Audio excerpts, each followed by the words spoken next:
হাকালুকি হাওর প্রকৃতির বুকে এক বিশাল সৌন্দর্য। বর্ষায় যার সৌন্দর্য দ্বিগুণ বেড়ে যায়। এই ভিডিওতে আপনারা দেখবেন হাকালুকি হাওরে যাওয়া আসা সম্পর্কে সবকিছু।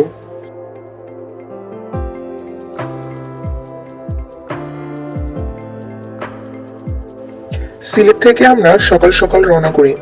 সিলেট মেইন শহর থেকে আমরা যাব ফেঞ্চুগঞ্জ রোডে। সিলেট থেকে আপনারা ট্রেনে যেতে পারেন, সেক্ষেত্রে আপনাদের নামতে হবে মাইজগাঁও স্টেশনে। আবার ঢাকা থেকেও যদি আপনারা ট্রেনে আসেন, সেক্ষেত্রেও আপনাদের মাইজগাঁও স্টেশনে নামতে হবে। সেখান থেকে আপনারা অটো বা সিএনজি দিয়ে চলে যেতে পারবেন হাকালুকির 0 পয়েন্টে। আবার বড়লেখা হয়েও আপনারা হাকালুকি হাওরে যেতে পারেন, সেক্ষেত্রে আপনাদের নামতে হবে কুলাউড়া স্টেশনে। সেখান থেকে আপনাদের সিএনজি নিতে হবে। মাইজগাঁও স্টেশনের পরেই এই রাস্তাটা, জায়গাটার নাম হচ্ছে ভাটেরা। সবচেয়ে সুন্দর একটি রাস্তা, যার এক পাশে চা বাগান আর তার পাশেই রেল লাইন।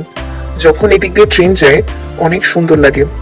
ট্রেন থেকে দেখতেও রাস্তাটি অদ্ভুত সুন্দর লাগে। ফেঞ্চুগঞ্জ গেলে অবশ্যই আপনারা এই রাস্তাটিতে যাবেন। আমরা এখানে ট্রেনের জন্য কিছুক্ষণ অপেক্ষা করেছিলাম। আমরা একটা শিডিউল দেখেছিলাম যে সিলেট থেকে কোন ট্রেনটা কখন ঢাকায় যায়।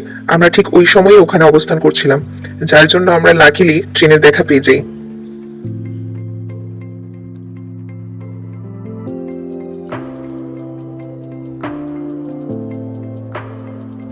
এই রেল লাইনটির পাশেই একটি সুন্দর চা বাগান ছিল। আমরা সেখানে ঘুরে দেখলাম। চা বাগানটির নাম মুমিনছড়া চা বাগান। এক পাশে চা বাগান, আরেক পাশে ছিল রাবার বাগান। মাশাআল্লাহ, সত্যি অনেক সুন্দর। আপনারা চাইলে এই জায়গাটিও ঘুরে দেখতে পারেন। এবার আমরা যাব হাকালুকি হাওরের রাস্তায়। এই রাস্তা ধরেই কিছুটা সামনেই হাকালুকি হাওরের রাস্তা। চলে আসলাম আমরা হাকালুকি হাওরের 0 পয়েন্ট। যেদিক দু চোখ যায় শুধু পানি আর পানি, কোনো কিনারা নাই। আমরা গিয়েছিলাম বর্ষার শুরুতে। আপনারা বর্ষায় যাবেন, তাহলে হাওরের সৌন্দর্য দেখতে পাবেন, কারণ বর্ষায় হাওরের সৌন্দর্য সবচেয়ে বেশি থাকে।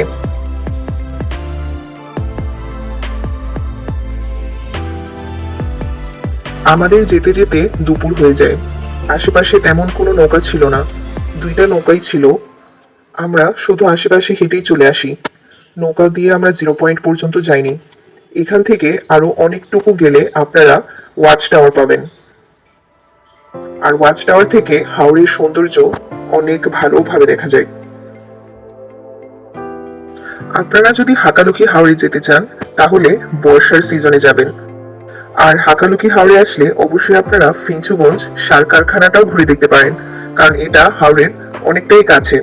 আবার আপনারা যদি বড়লেখা হয়ে আসেন, কুলাউড়া হয়ে আসেন, সেক্ষেত্রে আপনারা মাধবকুণ্ড ঝর্ণাও দেখতে পারেন, কারণ কুলাউড়া থেকে মাধবকুণ্ড ঝর্ণা অনেকটাই কাছে।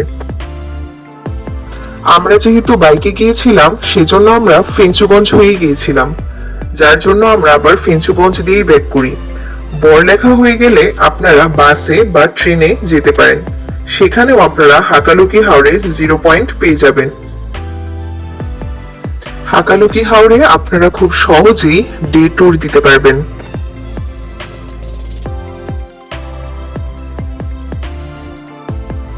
ঘোরাঘুরির পরবর্তী আপডেট জানতে এই চ্যানেলটি সাবস্ক্রাইব করুন। টাটা।